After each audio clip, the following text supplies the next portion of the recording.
Okay, I want to welcome you to, and I call this 81st annual meeting to order of the Newton County Rural Electric Membership Corporation. Thank you for taking the time out of your schedule to view us online. At this time, I'd like to introduce Dave Cox, your board secretary, for the reading and notice of meeting, the proof of notice, and the minutes of our annual meeting from December 5th, 2019. David.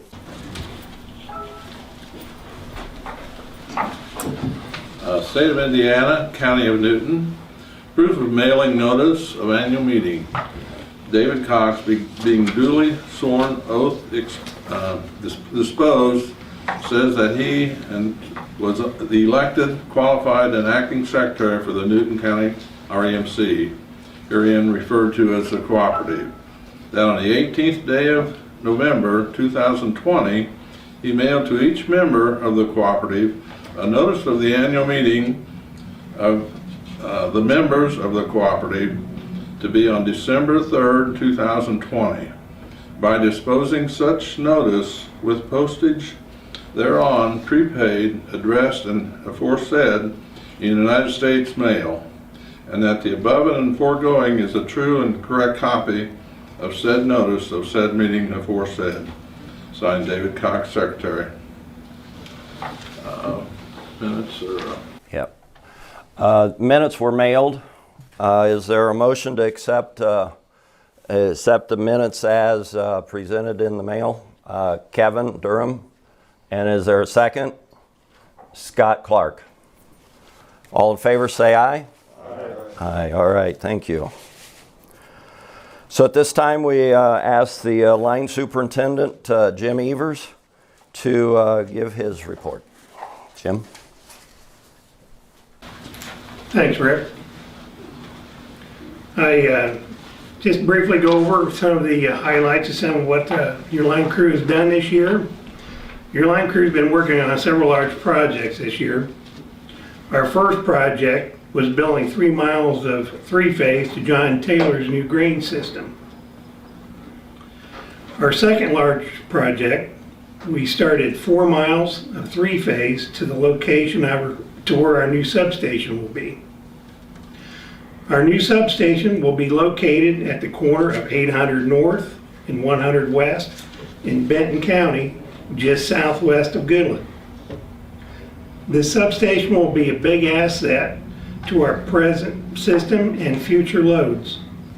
As of right now, we don't have much room for expansion on the delivery points from NIPSCO on the south end of our system. Your line crew has also been changing out all of our electric meters on the system. So far, they have completed all but around 150 that we are still waiting delivery on. There will be several benefits to these new meters. They will automatically send a reading back to the office each month and let us know when you've lost power to the meter as well. This will be especially a great benefit when you're on vacation in widespread power outages to make sure that we know everyone is back on. Soon you will be able to go online and see a graph of when your electric was used throughout the day. Once it's up and running, you will be receiving a notice, in the mail of instructions of how to get this set up. Your crew has also completed our annual pole and underground transformer inspection this year. Once again, we try to inspect at least 2,000 poles every year in a given area with complete coverage of our entire system every 7 years. This program has definitely proven itself time after time over the years with how few poles we lose, if any, in high winds. I feel we were fortunate this year. We only had one storm that had us out all night. This occurred on August 10th. We had straight line winds late that afternoon that had taken out quite a few of you folks on the north end of the system. We had the majority of everyone back on by midnight, with the remaining by 7 a.m. the next morning. Most of the outages that night were the result of tree damage. At this time, I know they're not present, but I would definitely like to recognize them Mike Sheets, he's been here for 20 years. Josh Hess, 14 years. Troy Burton, 7. Evan Freeland, 1. Matt Beasley has started this past spring. I'd like to thank everybody for their cooperation when we need it out there. Have great holidays. Thank you, Jim. Very good. Sounds like you've been real busy all year. At this time, I'd like to bring the manager, Mike Butler, for his report.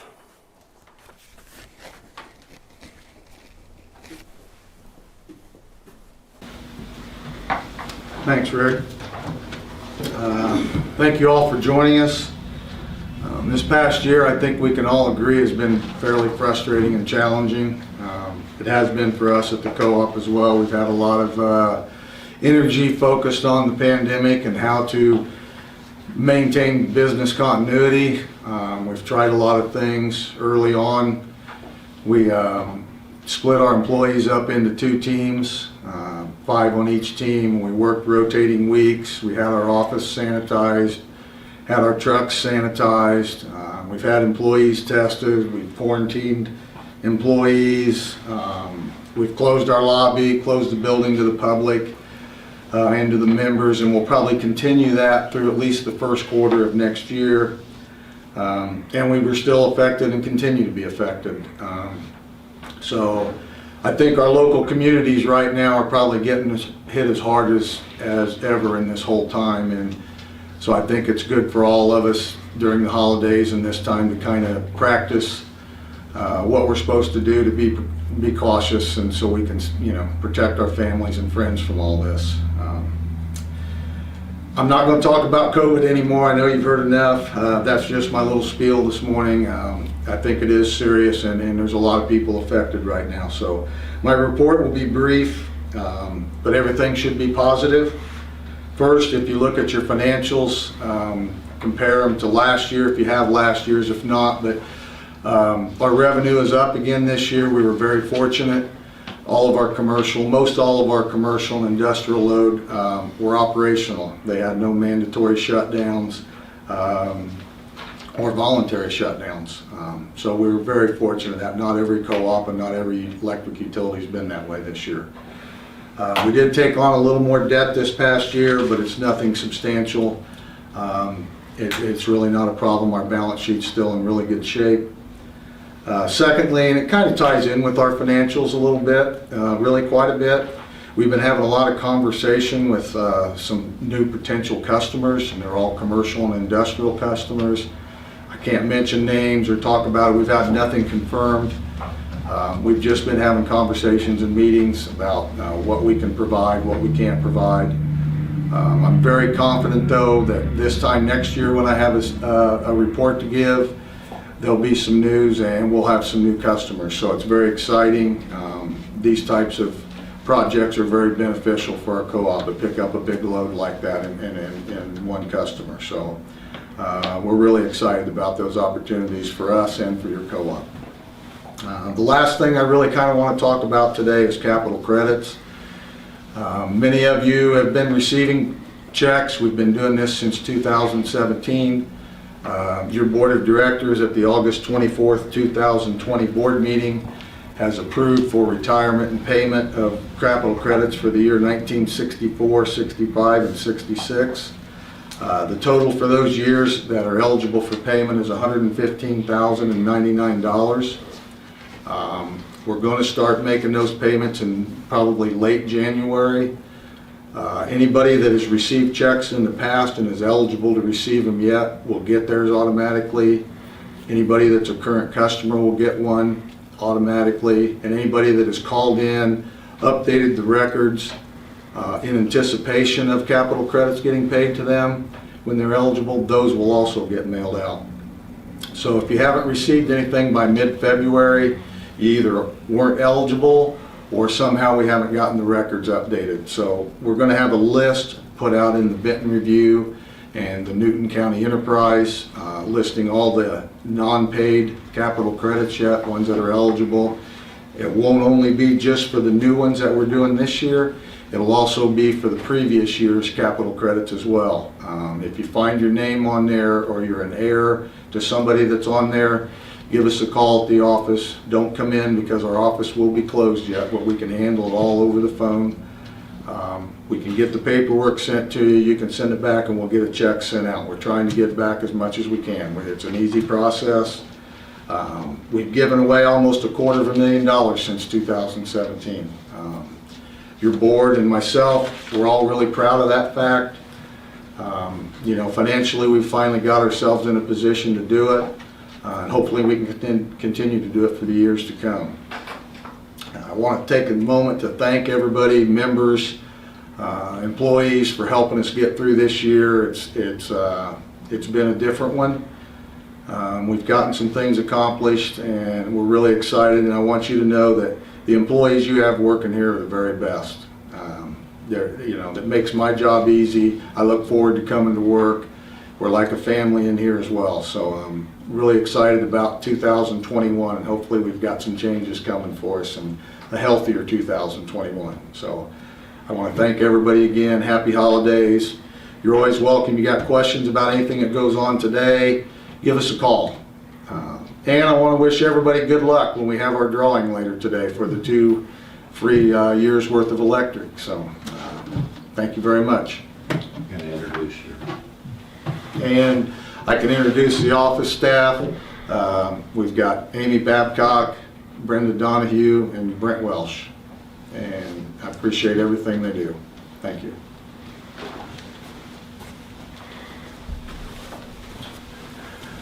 Yep. Thank you, Mike. Very good. And I agree with you. The employees are the best. So they make our directors' job easier also. So at this time, I'd like to introduce our board members, or your board members. And I will not give years of service with this. So we have Mike Cooley as Vice President. We have David Cox, Secretary Treasurer. Mark Jeffert, Scott Clark, Kevin Durham, and we have Roy Cooper, who passed away last Friday, and we want to send our condolences, thoughts, and prayers to his wife, Evelyn, and their family. Your board meets once a month, and we look at and discuss the monthly disbursements, bank statements, and operating report from Mike. Dave Cox gives us a report of the IEC, which is the Indiana Electric Cooperatives, who does job and training, safety training for the guys, and is our voice in state government. I am your board representative on our generating and transmission cooperative, Wabash Valley Power Alliance. Our lawyer, Jeremy Fetty, is at or Skypes in to our meeting every month. This year we did more board education on good governance, and our auditors are London Witty Group. We had a audit done last month, and we had a clean audit. As Mike mentioned, we will be returning capital credits for 64, 65, and 66, which is a true meaning of the cooperative terms. And that it'll be back to the owners, members, and their families for their investments into the co-op. This was a very different year, more than ever before, as everyone is well aware of. Our attendance was good for the meetings for the year. We had conference calls, and we had the option of call-in for the attendance. With that said, the cooperative system is great to be associated with. The cooperative system is based on 7 principles. It's open and voluntary membership, democratic member control, members' economic participation, autonomy and independence, education, training, and information, cooperation among cooperatives, concern for the community. The co-op model and the Newton County REMC is for all members. The member at the end of the line is equal to the member at the start. Each member is and has invested from the substations all the way to the last pole. At this time, I want to thank you, the consumers and owners, for your continued business and support. Have a Merry Christmas season. God bless you and stay healthy. At this time, I'd like to ask Jeremy Fetty, our lawyer, for the education of directors and report of nominating committee. Jeremy? Thank you, Rick. As Rick said, I'm Jeremy Fetty with Par Ritchie, and I appreciate the opportunity to represent your cooperative. I'll start off by giving the nominating committee report. Usually I say hello to the nominating committee if I see any of them in attendance, but not today. But the nominating committee was Pamela Malter, Larry Payne, Matthew Carlson, David Pettit, Damon Lapham, Gary Cooper, and Kent Blake. We appreciate them. They met here on the 28th day of September, and they nominated the following directors for a 2-year term. For Grant Richland Townships, Kevin Durham. For Washington Beaver Jefferson, north of US 24 Townships, Rick Risley. For Jackson Colfax McClellan Townships, H. Scott Clark. For Center Union, Gilboa, and Pine Townships, David Cox. There was no written nominations and no additional nominations. So I will report the results of the election as for Grant Richland Townships, Kevin Durham is elected. For Washington Beaver Jefferson, north of US 24, Rick Risley is elected. For Jackson Colfax McClellan Townships, H. Scott Clark is elected. And for Center Union, Gilboa, Pine Townships, David Cox is elected. Congrats, and I look forward to continuing to work with you. I'll turn it back over to Rick. All right, I believe at this time we will have the drawings. So, all right.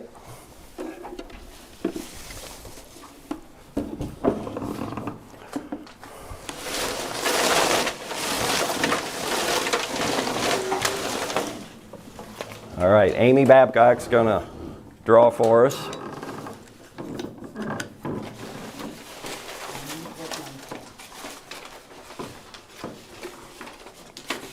All right, and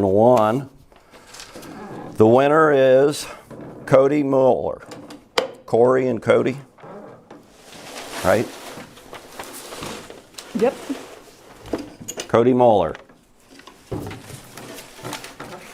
And the second winner of the $1,500 or year's supply of electricity is Mark Van Vliet. So also a reminder that everybody that sent in ballots will get $10 credit on their next count, next month's January bill. So at this time, we conclude our 81st annual meeting. Is there a motion to adjourn? Mike Cooley, is there a second? Mark Jeffer. All in favor say aye. All right, thank you.